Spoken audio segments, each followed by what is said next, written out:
Alerto karon ang kapulisan sa Northern Mindanao ug Davao City subay sa panagbangi sa mga miyembro sa Special Action Force ug Moro Islamic Liberation Front sa Maguindanao niadtong Domingo. Si Davao City Police Office Director Vicente Danao Jr. nibutyag nga ang syudad ubos gihapon sa red alert status. Buot pasabot nga ang tanang mga pulis sa Davao kinahanglang mopadayon sa ilang hugot nga seguridad sa ilang mga areas of responsibility aron masiguro ang kalinaw sa lugar ug ang kaluwasan sa katawhan.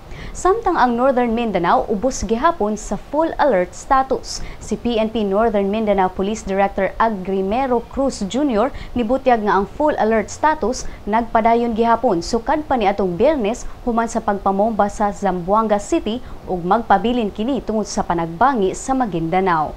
Matod ni PNP ARMM Director Noel Armilia nga as of niadtong Lunes nisaka na ngadto sa 50 ang natalang namatay nga mga pulis tungod sa panagbangi niini sa mga miyembro sa MILF sa Mama Sapano, Maguindanao niadtong Domingo.